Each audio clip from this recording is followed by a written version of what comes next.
You're muted. Perfect. Hey, everybody. Thanks for joining us today. We're going to go ahead and get started. I will go ahead and introduce you if I may. Okay, so good afternoon, everyone. Thank you for attending. My name is Gerald Mattel, and I'll be moderating this session here, leveraging AI and library instruction to explore nuanced sustainability topics across disciplines. Before we begin, I have a few reminders for you. We have a code of conduct that we will adhere to for the conference. The link is posted in the chat, at least I hope it is. Let me see. Yes, it is. And if you experience any issues related to conduct, please contact us via the email that is posted in the chat. Please also be sure that your microphone is muted. And I'm going to ask that you add your questions to the Q&A option. And you can use the thumbs up vote if you like to sort of ask the same question maybe somebody else has asked. We will address questions at the end of the presentation. And I also want to remind you that we are being recorded. Captions, if you would like, can be enabled by clicking on the Show Captions button at the bottom of the screen. So it's my pleasure to welcome our presenter, Morgan Barker.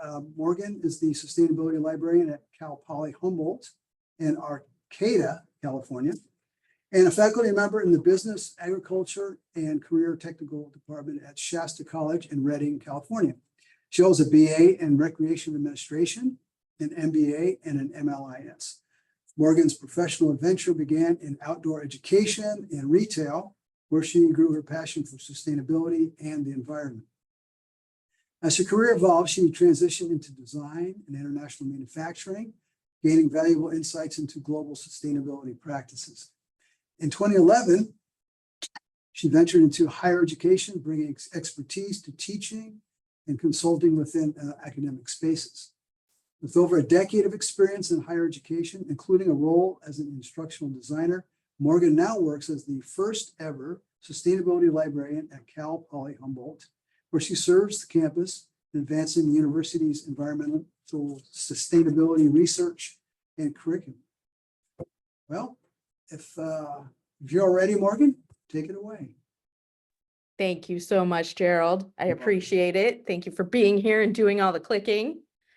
Thanks for being here, everybody who's out there in the audience. I'm going to go ahead and put the link to the publicly available slides in the chat for you here, so you will have access to those.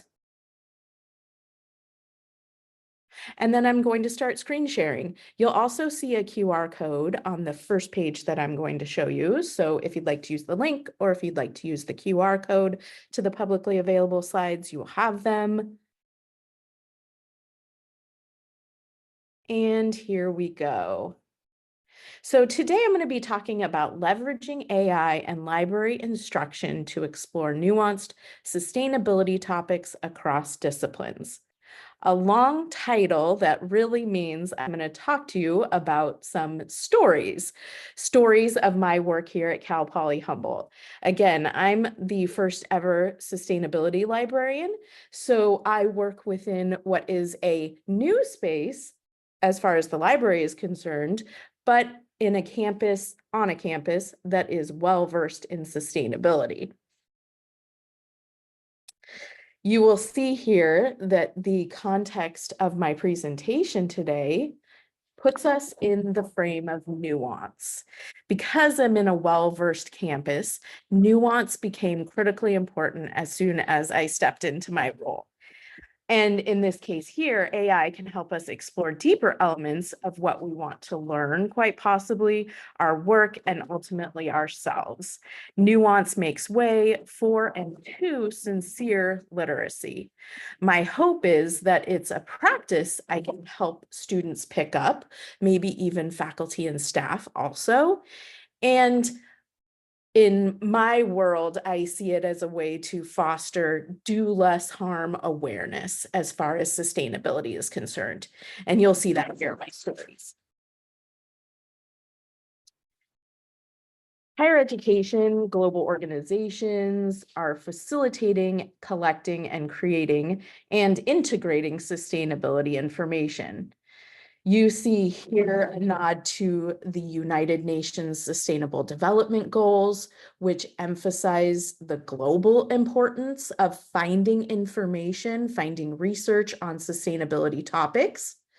Those are great spots as far as tagging information and seeing scholarly communications across the board. You'll also see here a nod to ASHE, the Association for the Advancement of Sustainability in Higher Education.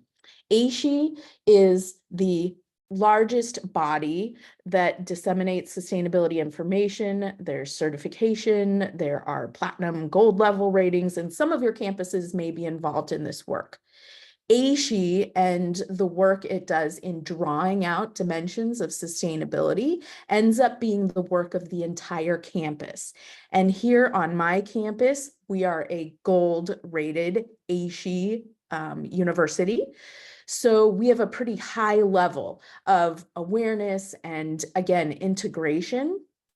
Our campus likes to look at things like true cost, indigenous lens, climate resilience, equity centering, kinship with nature, among other dimensions when we're either classifying courses or looking at our sustainability minor, and then in many other activities. So as librarians, you can already probably start to think about the ways that this impacts my particular librarianship.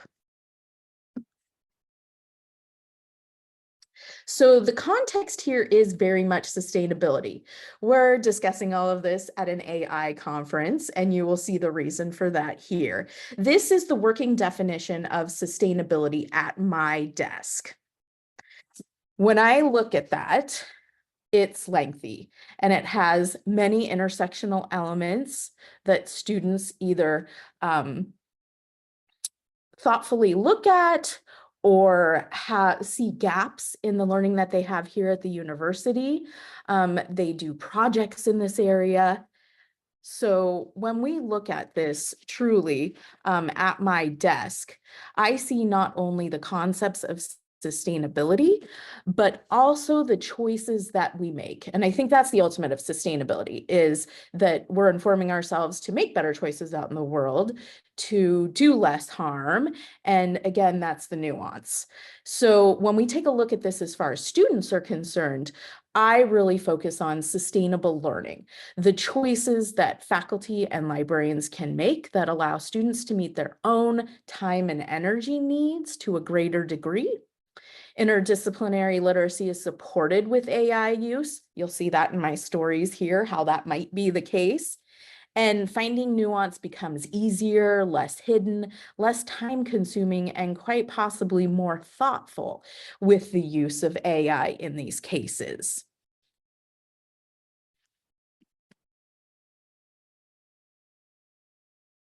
So when it comes to being a librarian, literacy is number one. Information literacy, as far as instruction is concerned, is usually what we're working with in all cases. At least I am here at the university.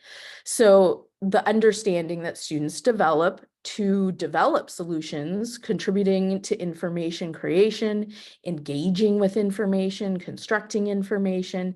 But then in my particular role, I look at sustainability literacy, how that can be meaningful and specific. It includes an incredible spectrum of interdisciplinary nuance. Some of the outcomes at my desk you will see here. These were developed throughout multiple workshops with the assistance of fellow faculty in curriculum workshops for sustainability.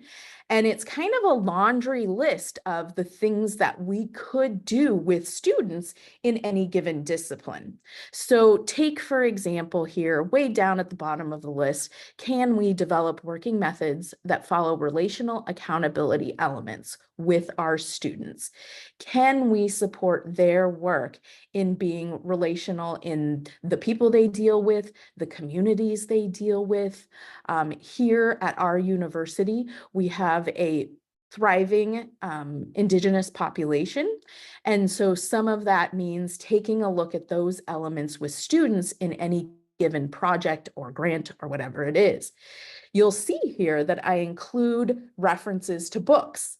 Being a librarian, that's near and dear to my heart. And so I do like to encourage that students either read a chapter, read a paragraph, whatever it is, ask AI to summarize a book so that they can get a greater understanding of what it is that I have listed here in the outcomes, what they're seeing in the workshop, and maybe even how that relates to whatever's in front of them. Is it an assignment or a project, or is it their major that they'd like to relate it to? I also like to use this method here of asking AI to summarize these books to gain a greater understanding as a quick way to support student sustainability, release the blame and shame that might be associated with reading a book in its entirety. I make it clear to students that they could, maybe with me, maybe on their own, utilize AI to summarize something that could be 200, 300, 400, 500 pages down into a paragraph that they can conceivably use right then. It won't take too much of their time and energy, and then they can make the choice. They can enter into that kind of relationship with sustainability and say, do I have enough time and energy to read this book in its entirety? Does it benefit me in the project that I'm doing right now, my major, whatever it is? And then that gives them far more information to move forward. Overall, as far as these projects that you'll see are concerned, I take a good look at information literacy with students. What does information literacy mean? What are the points? How does the ALA describe information literacy? What does it mean to be information literate? And then what are the skills necessary in research and also in critical thinking? Many of us here have seen all the other presentations that may describe the depth that AI presents and any given tool presents in being able to critically analyze what you're seeing in front of you and how you use it, how you cite it.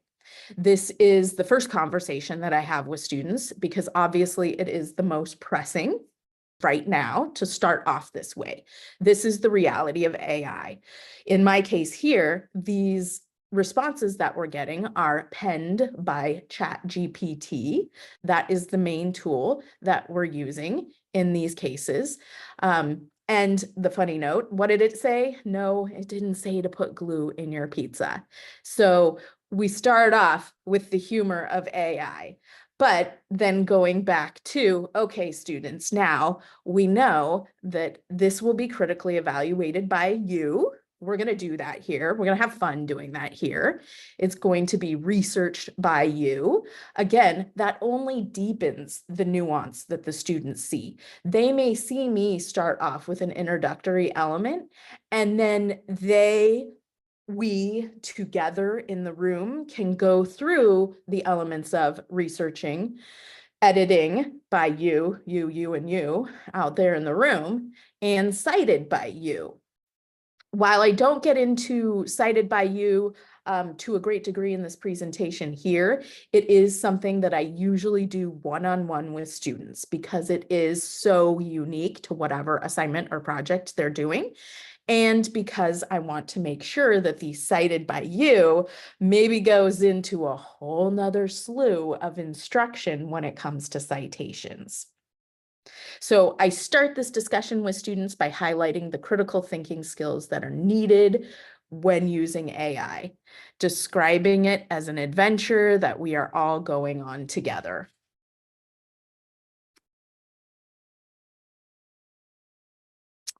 In this work, I've encountered quite a few literacy challenges. This particular challenge here was brought to me by one of my fellow librarians. While I am a specialist librarian in sustainability, my fellow librarians may lie as college librarians, and they have a fair amount of instruction responsibilities. One particular librarian, my colleague, is the College of Arts, Humanities, and Social Sciences librarian, which includes business. And she was asked to do an instruction session for a course.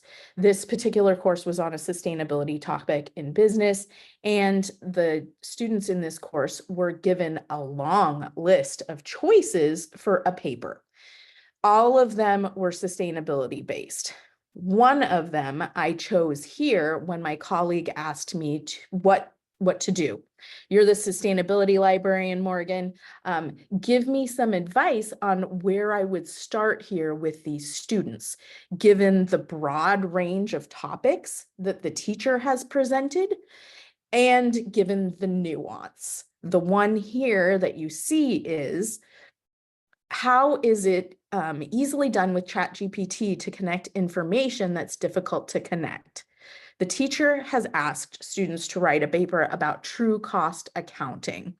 So the hidden impact to environment, society, and health, accounting wise, which all of us librarians can think there. I just mentioned many different disciplines. I mentioned environment, I mentioned society, I mentioned health, and that's how sustainability is.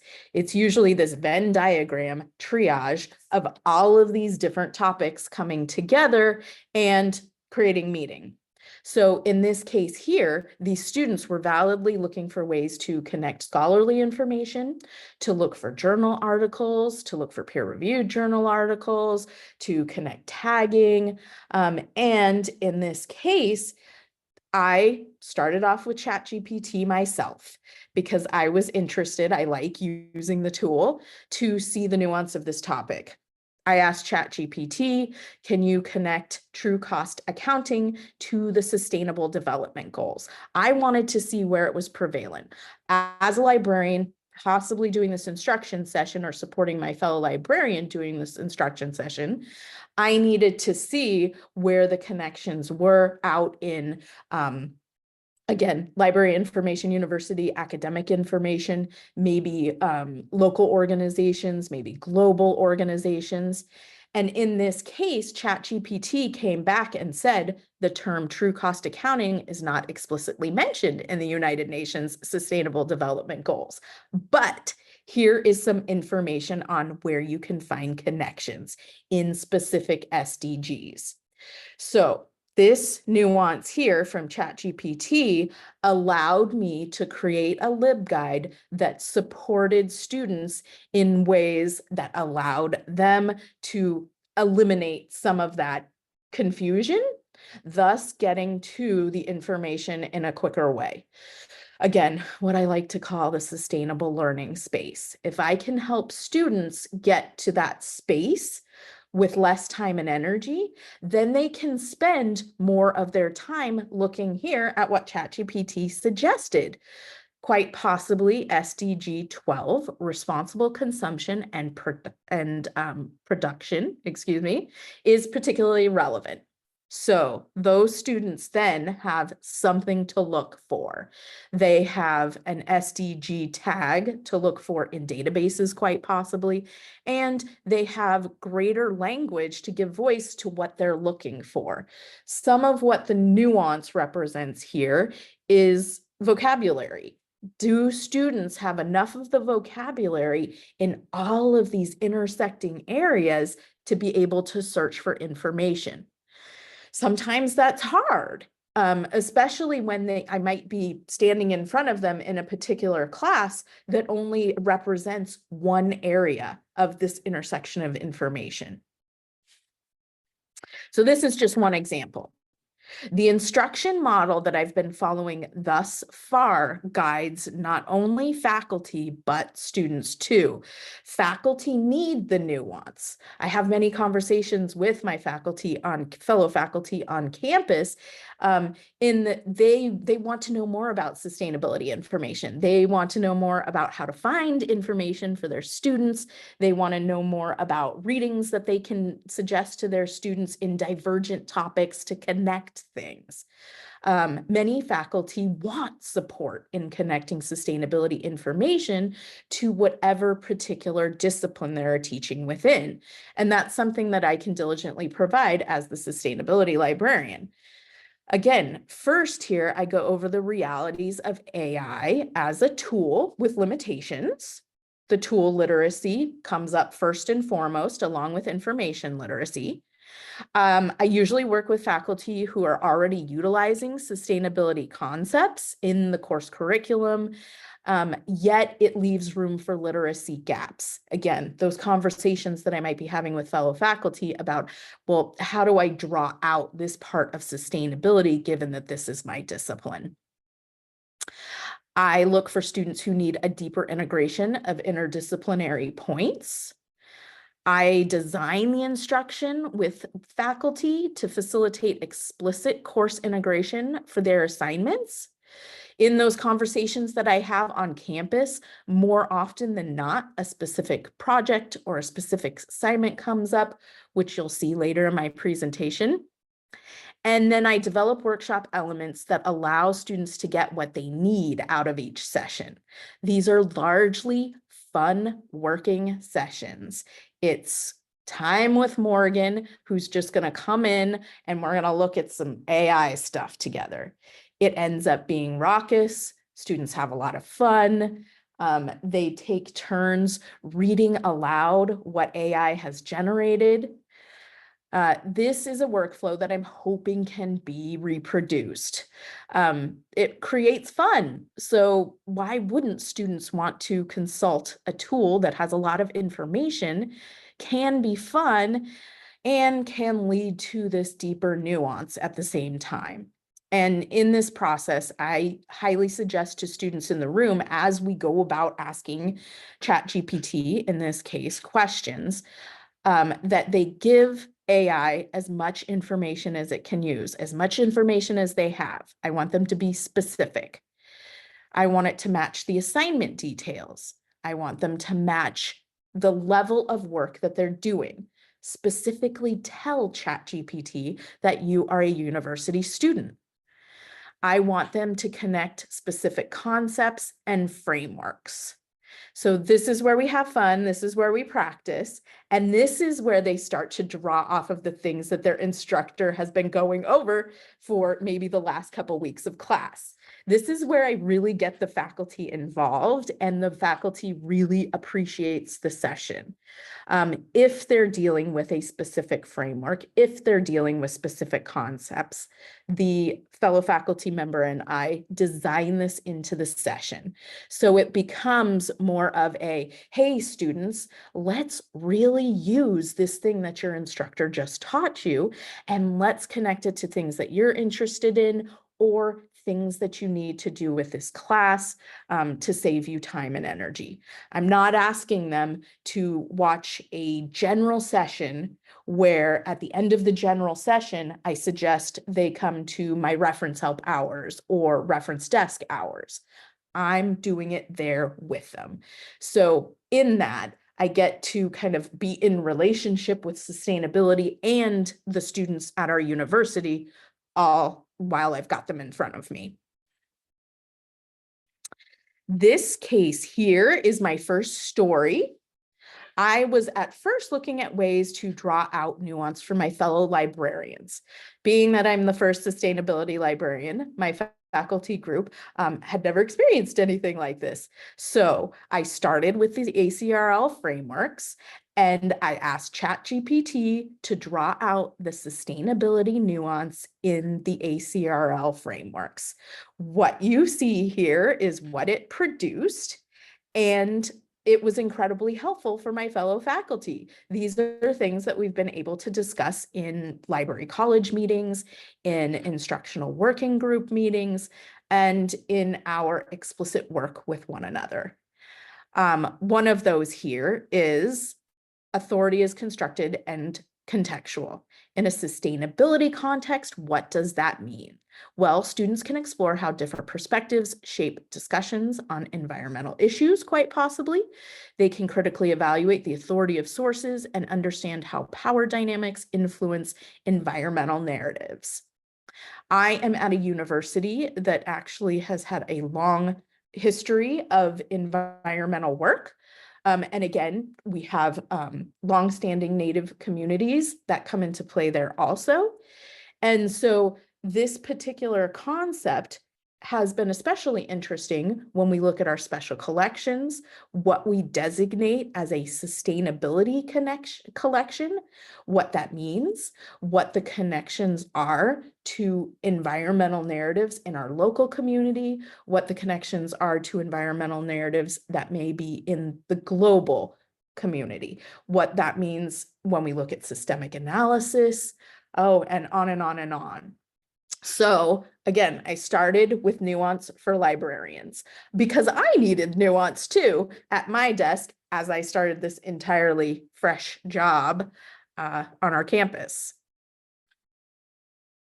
The next case I'll go into is an interesting one. It's for a film class. This is the one where I usually get faculty interest when they ask me, well, what do you do in the classroom, Morgan? And I say, well, I can help you connect disparate topics to sustainability.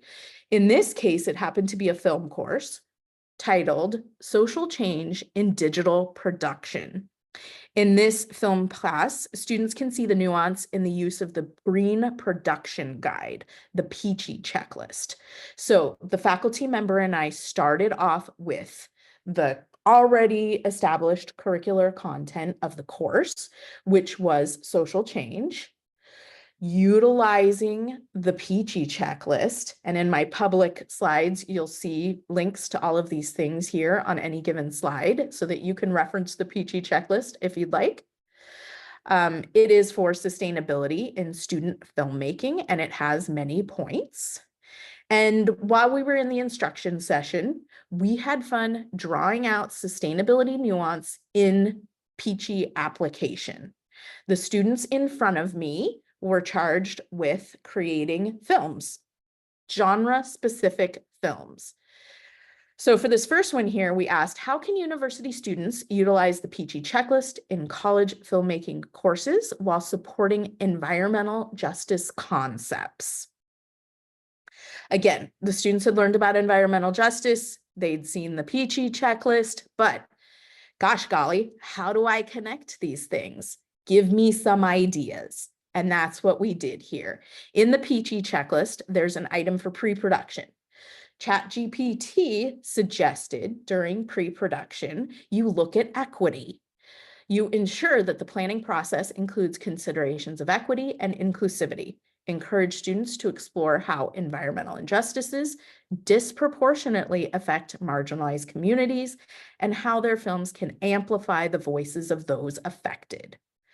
This particular response allowed the faculty member in this case to jump in and say, okay, students, what kinds of things have we learned in this class thus far in digital production in the tools that you use to amplify voices?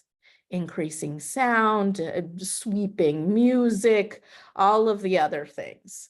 So while we were playing around with ChatGPT, we were able to connect what the students were doing at the time in their digital production. Moving on in that same class, the students in this class were asked to produce short films that were genre specific. So are we doing horror? Are we doing comedy? What are we doing? Each student in the class was doing something different. So during the instruction session, I gave a couple different examples. Here is one example in the comedy genre. How do comedy genre films show themes of environmental justice? Pretty simple question for ChatGPT. What did ChatGPT return? Well, the students were actually pretty happy with this one. It was pretty specific. So, satirical commentary. Comedy films often use satire to poke fun at societal issues, including environmental concerns. By exaggerating or parodying environmental problems and human behaviors, these films can raise awareness and encourage audiences to reflect on their own actions. That particular response spurred a very funny conversation in the class about recycling. Our campus is a zero waste campus and is really into recycling. We have recycling bikes, we have compost all over the place, and our students can see it physically in front of them. And because of that, they can see the humor in front of them also. We discussed recycling party fouls. We discussed the elements of things that are not recyclable in our local community. One particular item being the hard plastic interior tray that cookies come in. It is one particular item that our local municipality does not recycle, and yet students in the room found it incredibly funny that they're eating boundless amounts of cookies as a college student, and yet every time they get to one of these plastic trays, they know very well that it's not recyclable. Then ensues the conversation about how Pepperidge Farms cookies might be our best option because they are entirely wrapped in paper. But are they truly recyclable because they have that little aluminum interior? Again, thus ensues the comedic relief about recycling, how the students could use that in satirical commentary, how it relates to the comedy genre, and quite possibly environmental justice elements. I will admit validly to this room here, that is a very light example of environmental justice, right? So think about that and then think about how this could quite possibly be used for deeper topics as well. Again, we were looking at comedy, so we were trying to keep that pretty light there. In the same class, I connected the horror genre themes to one of our special collections, the Alternative Waste Disposal Collection, which actually sits in the third floor of our library up here. So again, in this case, how can we connect students to library resources? While I'm in there playing around with ChatGPT, I might as well make this point as a librarian, right? That we've got things that you could utilize. In this case here, we took the description of the special collection, the Alternative Waste Disposal Collection, and we used that in our ChatGPT message. ChatGPT, could you give me horror film elements? We're mentioning a genre there, focused on environmental justice using this collection. Here is the collection description as a submission. The collection contains documents regarding alternative wastewater disposal in the Northern California area, specifically within Humboldt County, and focuses on the issues and research concerning the topic of dry toilet use. Immediately, when I mentioned to the students that this is a collection about dry toilet use, it piques their interest. It's funny. And we have a lot of information on it. We have schematics, we have drawings, we have all kinds of things.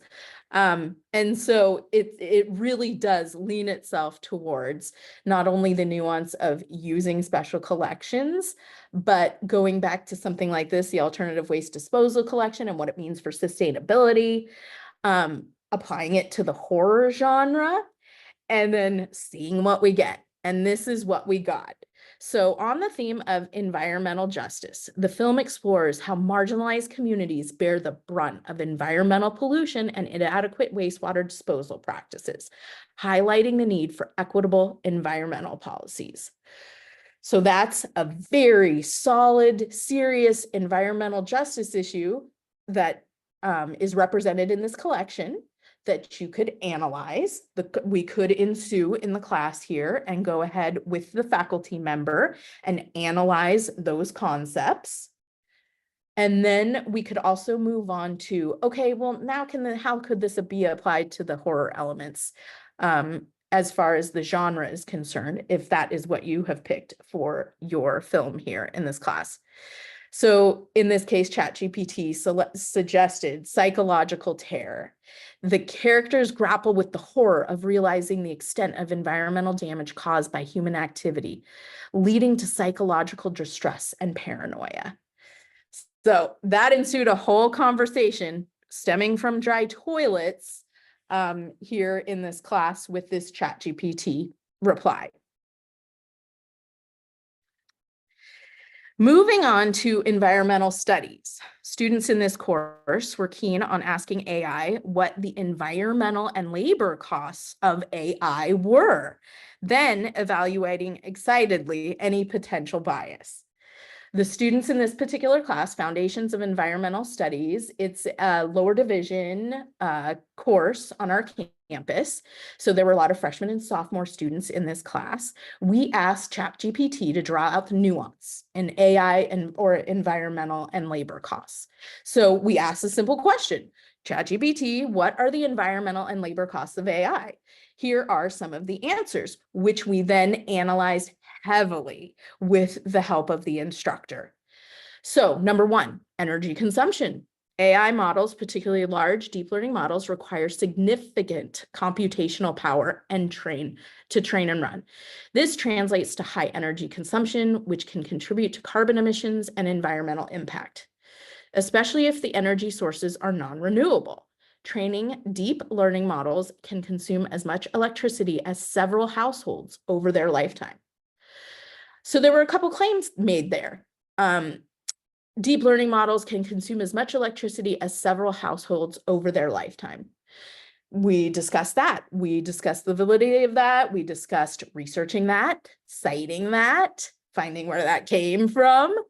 As well, this particular response, we analyzed in the class with the instructor almost every one of those points in relation to what the students had already been learning in the course curriculum.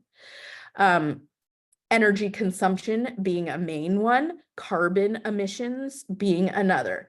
And again, making the point that this was penned by ChatGPT, but let's do it here. Let's research it, let's cite it, and let's analyze it here with your instructor. It ended up being a really flourishing conversation. One of the main things that the students were looking for was bias. We actually had a couple environmental studies students who were also journalism students in the room who took that spin as well and looked at bias elements of the replies here. Incredibly fascinating. In the same class, we took another look at that special collection. We went back to the alternative waste disposal collection. I used it in this class as well. Again, it's a really funny one, and it's a funny one to bring in the nuance of sustainability, library resources, special collections, quite possibly their impact on marginalized communities, as we found out in the film class.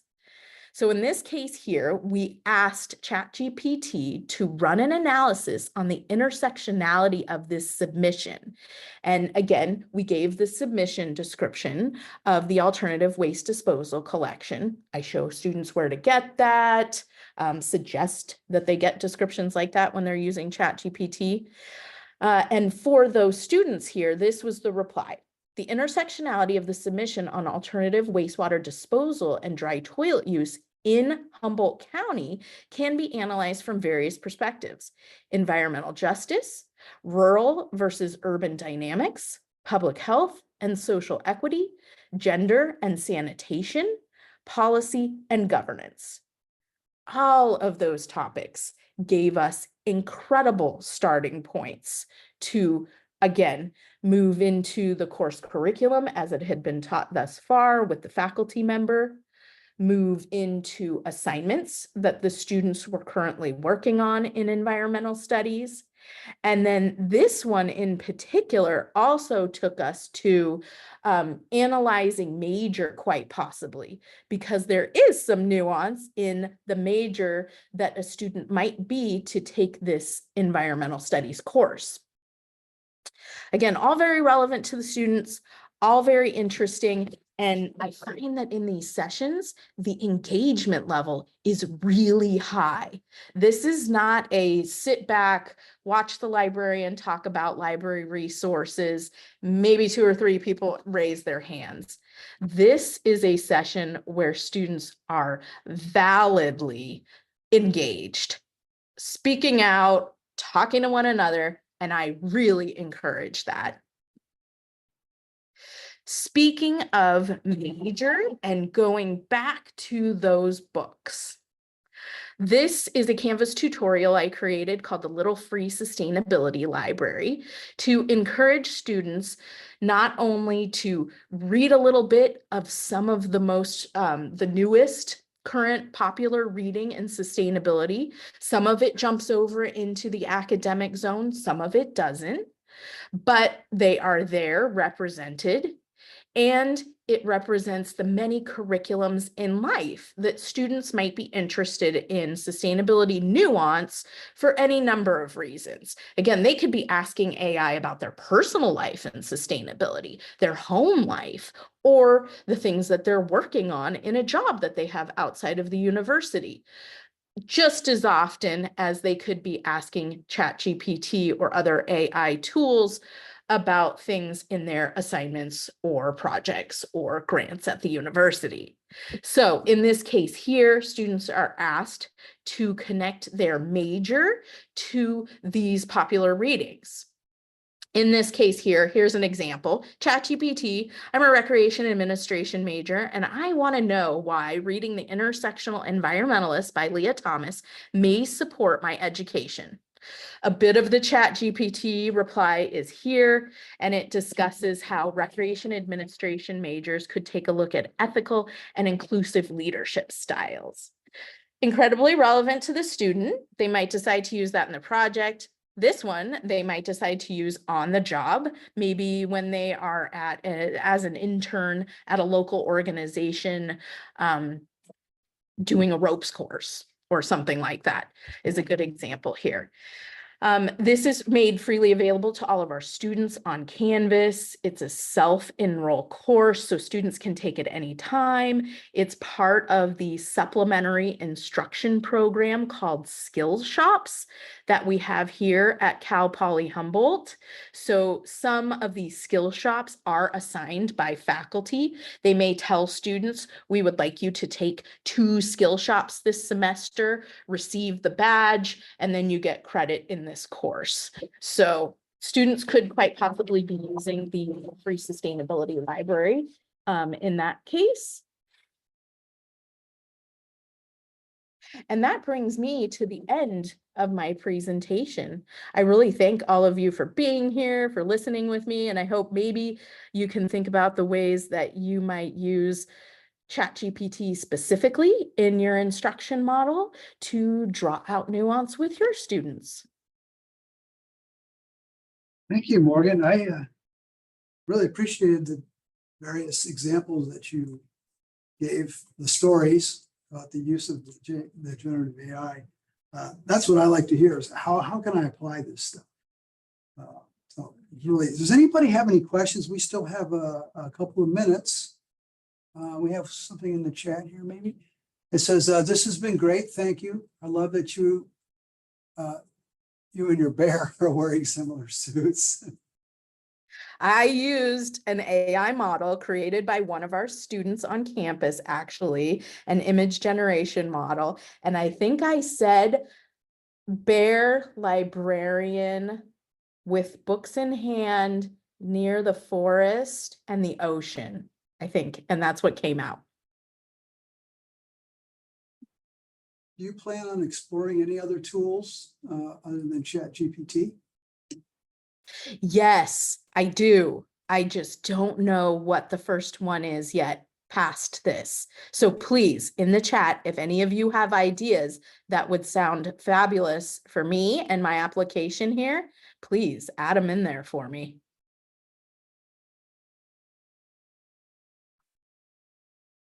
The one that comes to mind perhaps is some of the tools that map citations.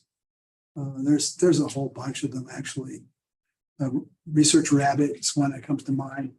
But they typically you upload a paper and then they will point to similar papers.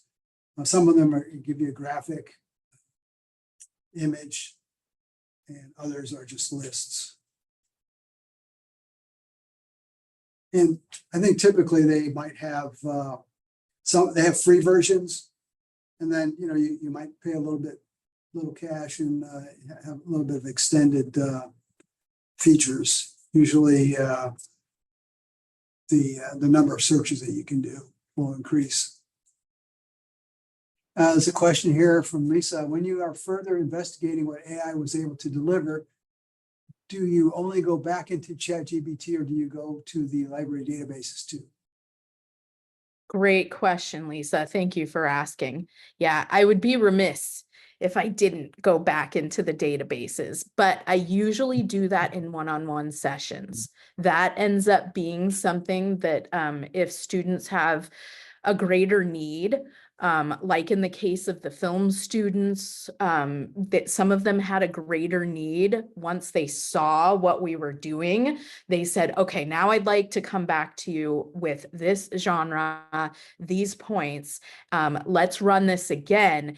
And then I would take them through that full edited by, cited by, analyzed by, and do that with the student, which would include most likely peer-reviewed content if we could find it on the particular topic.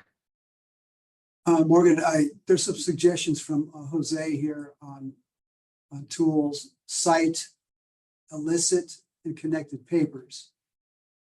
I believe Jose did a presentation on that yesterday that I attended. So, yeah, Thank you, Jose. They actually compared those and rated them, ranked them. And consensus is another one.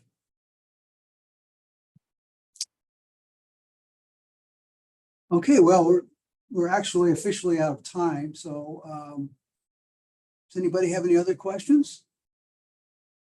I'm sure that you could probably contact Morgan and she'd be happy to have a discussion about whatever you might need. Oh, there is some thank yous. Somebody's going to bookmark your presentation. Perfect. Right. Share it with your colleagues. I stuck my email in the chat there. I'd be happy to talk about it. Thank you. Thank you, Morgan. Great job. I'm going to officially end the Thanks, Gerald. High five out there. I appreciate you. It's like meeting you. Yeah, I used to live in Yeah. California. I kind of miss it out there. So I'm looking in the background and yeah. Yeah. All right. Take care. See ya.